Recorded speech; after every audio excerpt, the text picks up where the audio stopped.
নমস্কাৰ। যিহেতু সমগ্ৰ দেশতে বৰ্তমান এয়াৰটেল, জিঅ', ভোডাফোন আইডিয়া চিমৰ ৰিচাৰ্জৰ প্লেনসমূহ বৃদ্ধি হৈছে আৰু তাক লৈ জনতাৰ মাজত হাহাকাৰ লাগিছে।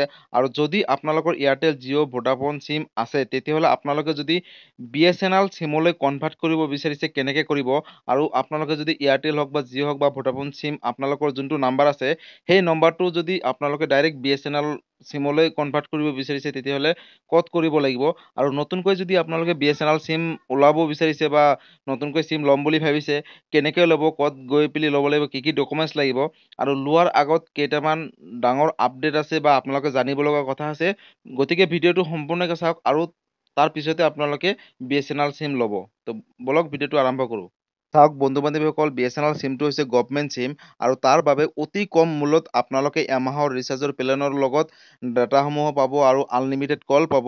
আৰু এয়াৰটেল, জিঅ', ভোডাফোন আইডিয়া এইখিনি হৈছে প্ৰাইভেট কোম্পানীৰ চিম। সেইবাবে আপোনালোকৰ ৰিচাৰ্জৰ প্লেনসমূহৰ বৃদ্ধি হৈছে, যাৰ বাবে বহুতো গ্ৰাহকে ইতিমধ্যে BSNL চিমলৈ কনভাৰ্ট কৰিব বিচাৰিছে বা ইতিমধ্যে কিছুমানে BSNL চিমলৈ কনভাৰ্টো কৰিলে। কিন্তু BSNL চিমলৈ কনভাৰ্ট কৰাৰ আগত বিশেষ কেইটামান কথা আপোনালোকে জানিবলগীয়া আছে। জিঅ', এয়াৰটেল, ভোডাফোন আইডিয়া চিমৰ গ্ৰাহকক দিলে ভাল খবৰ BSNL চিমে। আৰু অসমত অতি কম মূল্যত ৰিচাৰ্জৰ প্লেনসমূহ উপলব্ধ হ'ব আৰু প্ৰতিখন গাঁৱত শীঘ্ৰে 4G সেৱা বহুৱাব। আৰু অসমত 4G সেৱাৰ বাবে তীব্ৰ গতিত BSNL চিমে কাম চলাই আছে। অসমত 3000 অঞ্চলত নতুনকৈ BSNL টাৱাৰ বহুৱাব আৰু সম্পূৰ্ণৰূপে দেশীয় প্ৰযুক্তিৰ ব্যৱহাৰ কৰা হ'ব নেটৱৰ্ক সেৱাত। আৰু টাটাৰ সৈতে 15,000 কোটি টকাৰ চুক্তি কৰিছে BSNL চিমে। আৰু তাৰ বাবে ইতিমধ্যে বহু গ্ৰাহকে অন্য টেলিকম সেৱা এৰি অৰ্থাৎ আদৰি লৈছে BSNL চিমক। লাখ লাখ গ্ৰাহক পুনৰ ঘূৰি আহিছে BSNL চিমলৈ। যিসকলে এয়াৰটেল, জিঅ', ভোডাফোন চিমৰ চলাই আহিছিলে পূৰ্বৰ পৰাই, আৰু তেওঁলোকে ইতিমধ্যে BSNL চিমলৈ কনভাৰ্ট কৰিছে বা পৰ্ট কৰিছে বা নতুনকৈ BSNL চিম ওলাইছে। 4খনকৈ ৰাজ্যত নতুনকৈ ডাটা চেণ্টাৰ নিৰ্মাণ কৰিব টাটাই। গতিকে যিসকল নতুনকৈ BSNL চিমলৈ আহিব, তেওঁলোকৰ বাবে খুবেই ভাল খবৰ। এই পৰ্যন্ত 10,000ৰো অধিক 4G নেটৱৰ্ক স্থাপন কৰিছে দেশৰ বিভিন্ন অঞ্চলত। আৰু শীঘ্ৰেই দেশত 1 লাখ 4G নেটৱৰ্ক স্থাপন কৰিব বুলি পৰিকল্পনা কৰিছে টাটাই। আৰু লগতে 5G সেৱাও অতি কম মূল্যত উপলব্ধ কৰিব BSNL চিমে। আৰু যাৰ বাবে বহুত গ্ৰাহকে জিঅ' হওক, এয়াৰটেল হওক বা ভোডাফোন আইডিয়া চিমৰ গ্ৰাহকসকলে ইতিমধ্যে BSNL চিমলৈ কনভাৰ্ট কৰিছে বা কনভাৰ্ট কৰিম বুলি ভাবি আছে বা অনাগত দিনত হয়তো BSNL চিমলৈ কনভাৰ্ট কৰিব। তো বন্ধু বান্ধৱীসকল, যিসকলে BSNL চিমলৈ কনভাৰ্ট কৰিব বিচাৰিছে, তেওঁলোকৰ বাবে খুবেই ভাল খবৰ অসমৰ কাৰণে। কিন্তু মন কৰিবলগীয়া কথাটো হ'ল যে, যদি আপোনালোকে Airtel, Jio', Vodafone idea SIM নতুনকৈ কনভাৰ্ট কৰিব বিচাৰিছে বা অৰ্থাৎ একেটা নাম্বাৰ যদি আপোনালোকে BSNL লৈ কনভাৰ্ট কৰিব বিচাৰিছে, তাৰ আগতে আপোনালোকে কেইটামান বিশেষ কথা জানিবলগীয়া আছে। অৰ্থাৎ যেতিয়া আপোনালোকে কনভাৰ্ট কৰিবলৈ যাব, তাৰ আগতে আপোনালোকৰ অঞ্চলত BSNL চিমৰ নেটৱৰ্কসমূহ সম্পূৰ্ণকৈ ঠিকে ঠাকে আছে নে নাই, BSNL চিমৰ নেটৱৰ্ক থাকিলেও হয়তো ডাটাসমূহ আহিছে নে নাই, সবিশেষ কথা পোনপ্ৰথমতে আপোনালোকে জানি ল'ব। কাৰণ বহুত গ্ৰাহকে ইতিমধ্যে বিপদত পৰিছে। কিছুমান অঞ্চলত হয়তো BSNL চিমৰ নেটৱৰ্কসমূহ এতিয়ালৈকে সম্পূৰ্ণকৈ অহা নাই। কাৰণ কিছুমান অঞ্চলত BSNL চিমে টাৱাৰে বহুওৱা নাছিলে। কাৰণ কিয় বহুৱাব? যিটো সময়ত নেকি এয়াৰটেল, জিঅ', ভোডাফোন আইডিয়া চিমে সকলো ভাৰতবৰ্ষতে পপুলাৰ হৈ আছে বা সকলো গ্ৰাহকে এয়াৰটেল, জিঅ', ভোডাফোন চিমে চলাই আছে। আৰু BSNL চিমৰ বিশেষ সুবিধাও নাছিলে। কাৰণ এয়াৰটেল চিমত হয়তো 5G পায়, BSNL চিমত 5G নাই, অকল 4G দিছে। কিন্তু 4G দিয়াও বেছি বছৰ হোৱা নাই। আৰু পূৰ্বত আছিলে 3G, 2G তেনেকে আছিলে। কিন্তু বৰ্তমান BSNL চিমৰ 4G সেৱা উপলব্ধ আছে। আৰু 5G সেৱা উপলব্ধ কৰিবলৈ তীব্ৰ গতিত তেওঁলোকে কাম চলাই আছে। আৰু বিভিন্ন অঞ্চলত দেশৰ বা অসমৰ বিভিন্ন অঞ্চলত নতুনকৈ টাৱাৰসমূহ বহাই আছে, যাতে গ্ৰাহকসকলক ভালকে তেওঁলোকে ছাৰ্ভিচ দিব পাৰে আৰু সকলো এয়াৰটেল, জিঅ' এৰি যাতে আকৌ পুনৰ BSNL লৈ উভতি আহে, তাৰ বাবে তেওঁলোকে বহুত প্ৰচেষ্টা কৰি আছে। তো বন্ধু বান্ধৱীসকল, BSNL চিমৰ অতি কম খৰচত অৰ্থাৎ আপোনালোকে এমাহৰ ৰিচাৰ্জৰ প্লেনসমূহ পাব। কিন্তু এতিয়ালৈকে সম্পূৰ্ণভাৱে কিছুমান জেগাত টাৱাৰ নাহে। মোৰো এখন BSNL চিম আছে আৰু মই কিছুমান জেগাত গৈছোঁ।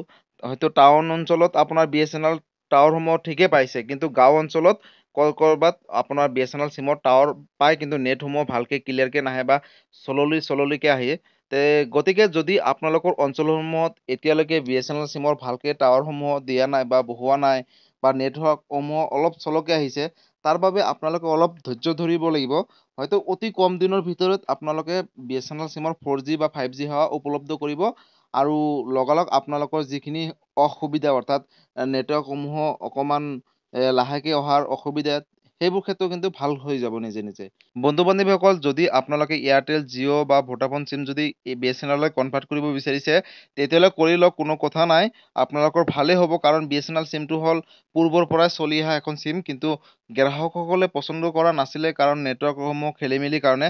কিন্তু এতিয়া লাহেকৈ তেওঁলোকে ছাৰ্ভিচ ভাল দিব, কাৰণ সকলোৱে নতুনকৈ BSNL চিমক আদৰি লৈছে, যাৰ বাবে নতুনকৈ মাৰ্কেটত BSNL চিমৰ অলপ ভাল ফেচিলিটি দিব তেওঁলোকে।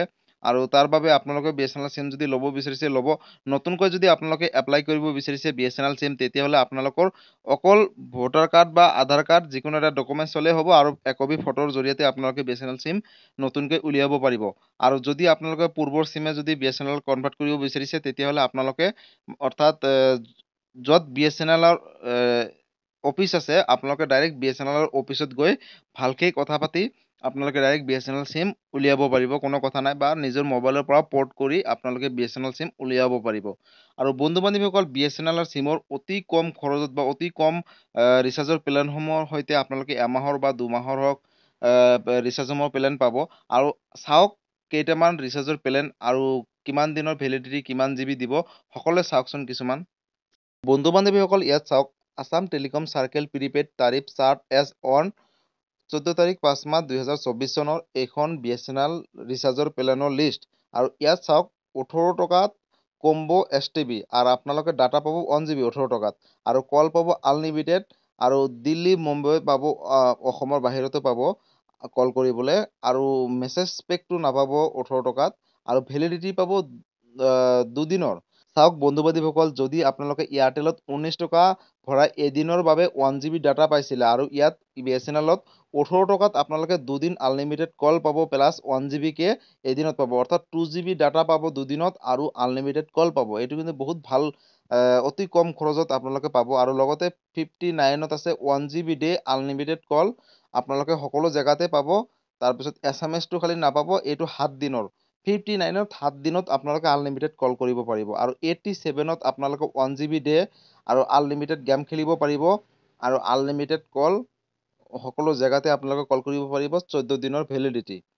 আৰু 91ত আপোনালোকে 1 পইচা MB ভইচ কল 15 পইচা মিনিট, আৰু দিল্লী বোম্বে সকলো জেগাতে কল কৰিব পাৰিব। আৰু যিকোনো মেছেজ যদি আপোনালোকে কাৰোবাক পঠিয়ায়, তেতিয়াহ'লে 25 পইচাকৈ লাগিব, আৰু 60 দিনৰ ভেলিডিটি। তাৰপিছত চাওক 94ত পাব 3 GB ডাটা ডেইলি, আৰু 200 মিনিট আনলিমিটেড পাব, আৰু মেছেজ পেক নাপাব, আৰু 30 দিনৰ ভেলিডিটি। আৰু 97ত পাব 2 GB ডে ডাটা আনলিমিটেড, আপোনালোকে 15 দিনৰ ভেলিডিটি পাব। আৰু 118 টকাত পাব 10 GB প্লাছ ফ্ৰী ইণ্টাৰনেট আৰু আনলিমিটেড কল, আপোনালোকে সকলো জেগাতে কল কৰিব পাৰিব, ভেলিডিটি পাব 20 দিন। আৰু 147 টকাত পাব 10 GB প্লাছ আৰু BSNL টুনছো পাব ফ্ৰীকৈ, আনলিমিটেড কল, আৰু আপোনালোকে ভেলিডিটি পাব 30 দিন। আৰু একেবাৰে শেষৰটো চাওক, 228 টকাত 2 GB ডে ডাটা, অৰ্থাৎ দিনত 2 GB কে ডাটা পাব, আৰু আনলিমিটেড কল পাব, দিনত 100টা মেছেজ পেক পাব, আৰু ভেলিডিটি পাব 30 দিন। তো 228 টকাত অতি কম মূল্যত, অৰ্থাৎ অতি কম ৰিচাৰ্জৰ প্লেন BSNL চিমত পাব। মাত্ৰ 228 টকাত 2 GB ডাটা পাব ডেইলি, আৰু আনলিমিটেড কলৰ সৈতে। তো বন্ধু বান্ধৱীসকল, এনেকুৱা বহুতো চাৰ্ট বা লিষ্ট আছে, আপোনালোকক দেখুৱালে বহুত ভিডিঅ'টো দীঘল হ'ব, তাৰ বাবে দেখুওৱা নাই। আপোনালোকে যেতিয়া BSNL চিমলৈ কনভাৰ্ট কৰিব বা পৰ্ট কৰিব বা নতুনকৈ চিম ল'ব, তাৰপিছত আপোনালোকে নিজে নিজে যিখিনি ৰিচাৰ্জৰ প্লেনসমূহ পাব, সকলোখিনি আপোনালোকে নিজে গম পাব। তো আপোনালোকে যদি BSNL চিমলৈ কনভাৰ্ট কৰিব বিচাৰিছে কৰি লওক, খালি নেটৱৰ্কসমূহ কেইদিনমান আপোনালোকৰ যদি অলপ লাহে লাহে আহে, বা টাৱাৰসমূহ বা নেটসমূহ যদি চললি আহে, কোনো ধৰণৰ চিন্তা কৰিব নালাগে। অতি শীঘ্ৰেই তীব্ৰ গতিত ইতিমধ্যে টাৱাৰৰ কামসমূহ চলি আছে, যাৰ বাবে আপোনালোকৰ অঞ্চলত হয়তো নেটৱৰ্কসমূহ অলপ লাহেকৈ আহিছে। বন্ধু বান্ধৱীসকল, আজি আছিলে এইটো এটা ইনফৰ্মেটিভ ভিডিঅ'। ভিডিঅ'টো চাই কেনেকুৱা পালে? যদি ভাল পালে, চেনেলটোত নতুনকৈ আহিছিলে, চেনেলটো ছাবস্ক্ৰাইব কৰিব, লগতে এটা লাইক কৰিব। আৰু যদি কিবা সুধিবলগীয়া আছে মোক কমেণ্ট কৰিব, মই নিশ্চয় ৰিপ্লাই দিবলৈ চেষ্টা কৰিম। ধন্যবাদ। জয় আই অসম।